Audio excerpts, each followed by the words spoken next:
Shalom, bitches. Myanda's here from Audio Only, and I believe it's time for more Billy Bob. Chapter 7. Let us begin. Jean Renaud was perplexed by the reports he was reading. While the UHG didn't have nearly the same level of espionage funding as those crazy Americans, they had a very well-established diplomatic service.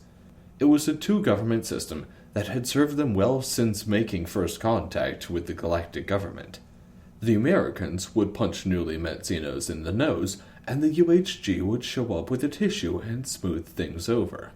It especially helped when they said that the Americans wouldn't attack people who played nice with the UHG. It wasn't perfect, but it worked well enough. Even if the Xenos mostly used the freemium translators, which only came loaded with English and Russian. A side effect of the space race, making Xenos think humans only had two languages. But today his job was becoming increasingly difficult. He had to stop for a moment, setting the files aside as he hit a button to call in his aides. As they began to assemble in his office, he took a moment to collect his thoughts and straighten his hair. He might need to visit some embassies today. But then his aides were assembled and he spoke up. "What is going on today? I've never seen so many communiques from Xenos we've never heard of before. It sounds like the Americans are starting another turf war, but I can't find where.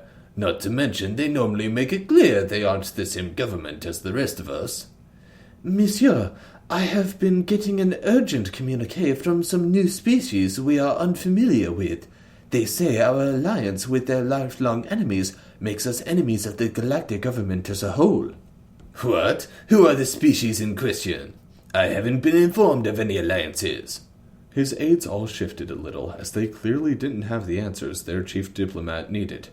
No. This has to be some part of a misunderstanding. The sector that has been a flame of chaos these past few days isn't even within our scheduled diplomatic services. There shouldn't be any humans out there at all."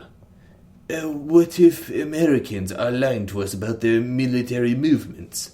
an aide ventured. "To what end? If they detected a grave threat to humanity, they'd be attacking it with everything they've got right now, and clearly they aren't aware they're in a war. If anyone would know, it's the Americans." Maybe it is just a lone human." Jean looked skeptical for a moment at his aides. "You mean to tell me that a single lone human can cause so much trouble? From what I'm told, he has hospitalized the Galactic Special Forces team, killed members of the Galactic Secret Service, and aligned us with a species that isn't on the Galactic Registry. How could one person possibly do all this?" As he huffed, another aide came rushing in. "Monsieur, the Americans sent us a file from their intelligence services. They think they know who's causing the trouble." Who is it? Terrorists? Religious fanatics? Worse, they say it is the worst of an American named Billy Bob Space Trekker. Billy Bob and Emily were crying out as they got sucked down into the trapdoor.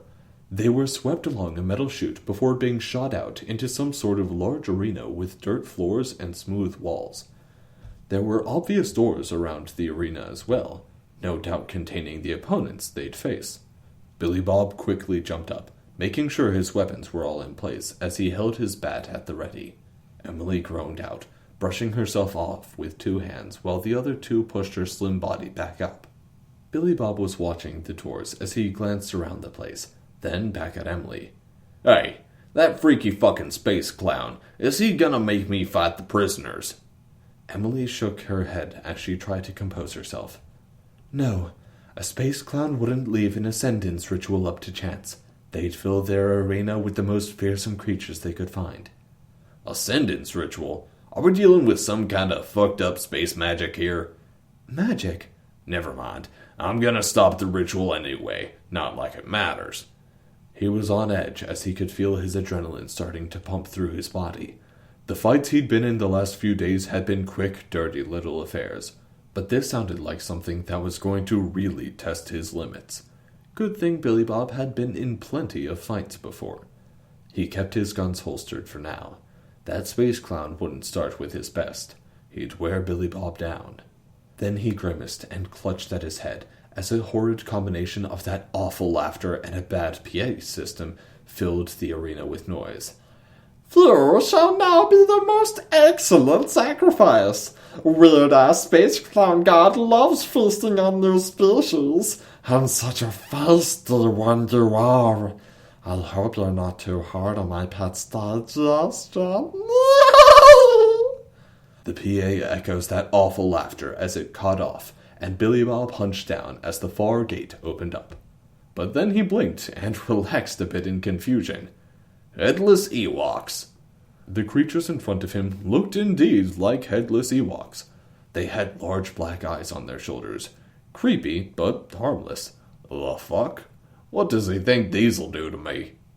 He glanced over at Emily, who had taken flight, which he had totally forgotten she could do. Those long wings and the gossamer threads between her arms, moving quickly to keep her in the air.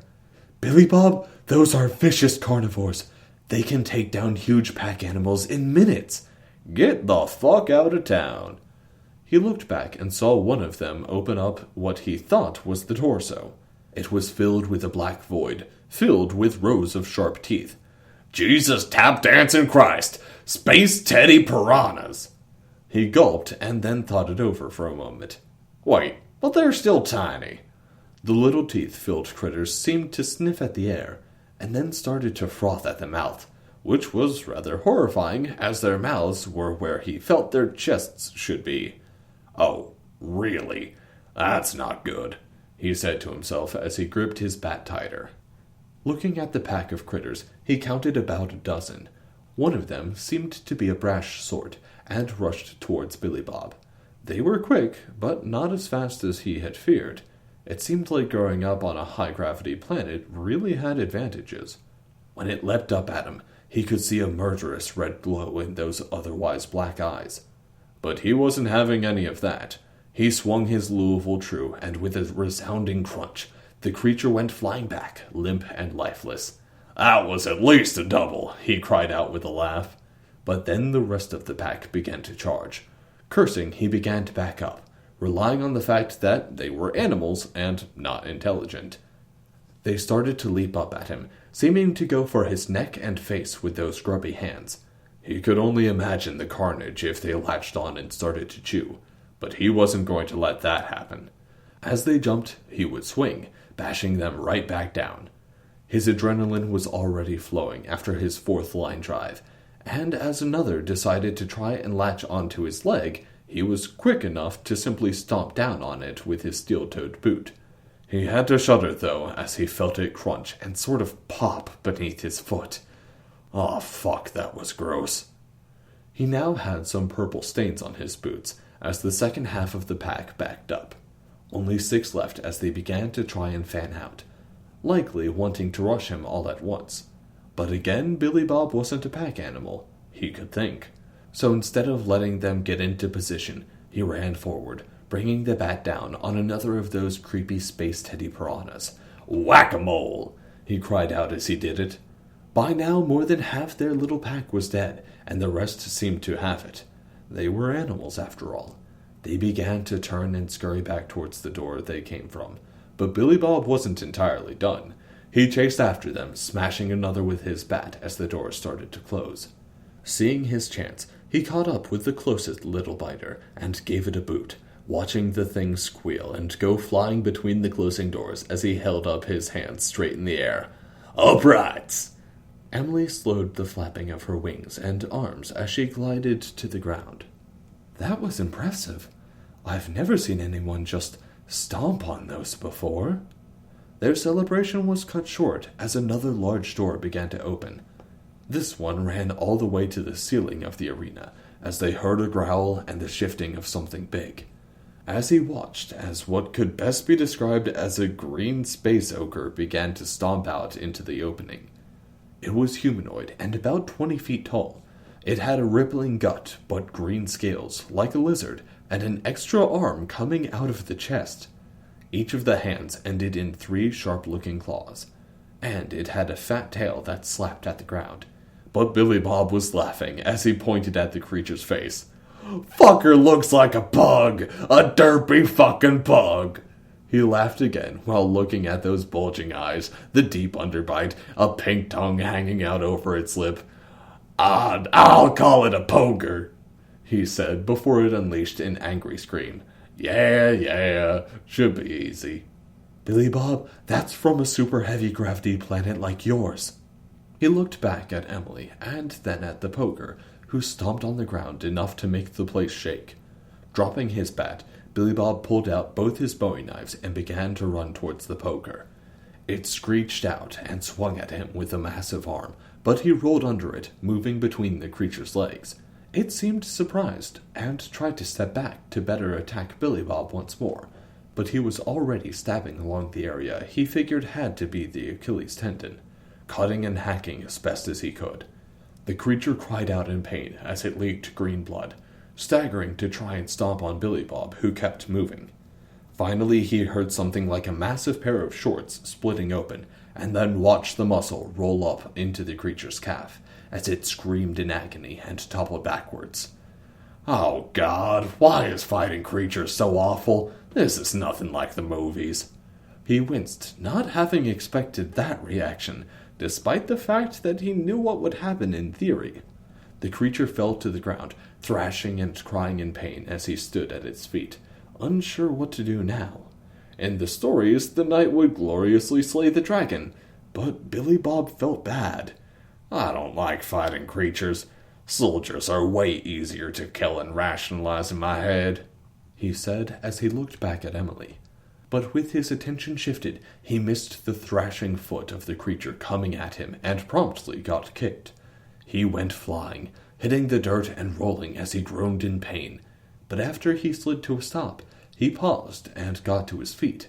He was bruised, and breathing made him feel a twinge on his right side that hadn't been there, but he didn't think anything was broken as he collected the knives he dropped while flying through the air. Fuck. Teaches me to stop paying attention. He looked at the creature still thrashing, and realized it was just in immense pain. Do I kill it or something? I feel bad now. Emily looked surprised. It was going to eat us, and it just kicked you. Yeah, but it's just a stupid animal. He winced as the PA came back on. Finish it! Freaky Space Clown God demands it! Fuck you. Come down here and do it so I can rip your head off and shit down your neck, Billy Bob screamed up at the ceiling. Fine, then my final pet shall wipe you out and finish the job for you. The final door opened as a trio of creatures began to walk out. These were quadrupeds that looked something like a mix between a bull and a frog. But not a bullfrog. Billy Bob thought over the conundrum of naming for a moment as he looked them over. They had large bulbous throats and semi-amphibious features, but horns and large, more bull-like facial features. Space frog bulls? Maybe. He'd work on it. They stood at the opening of the door, and then their throats began to enlarge. The trio began to emit a sound that was incredibly loud, but nothing like the rock concerts Billy Bob had been to in his youth. It took Billy Bob a moment as he listened to the deep bass and strange warbling tones wash over him. He laughed. The fuck is this? Dubstep? I mean, it's got a beat, but I can't dance to it. He looked over at Emily to see what she thought, but she was writhing on the ground, whimpering and clutching her head with all four hands. Oh, shit. Finally, he pulled his M1911 free of the holster and shot the center... Skrill frog? He'd work on the name, but he shot the center of the creature in the throat. It looked surprised for half a second, before exploding in a mist of blue and green guts as the other two erupted and exploded as well. Billy Bob closed his eyes and turned away, but the gore and splatter didn't reach him. He heard the whine of machinery as doors tried to close, but were apparently broken from the closed gas explosion. The empty chamber behind them had what he thought looked like another door and a security panel. Come on, Emily, let's get out of here, he said as he holstered his gun again and retrieved his bat. Then he began to give the ceiling the double bird as hard as he could. Billy Bob 3, Space Clown 0. Emily staggered to her feet, wincing as she limped towards the security panel. "I'm coming for you, space clown." So, yeah, my roommates were doing stuff again tonight, so I figured let's go ahead and try to go to the secondary recording spot again, and it works. I just don't have free time if I decide to do it this way. We'll see how much that means to me in the future. Anyways, my name is Myandis. Like and subscribe if you like what I do here, and please, let your friends know about the channel. Have a nice one, y'alls.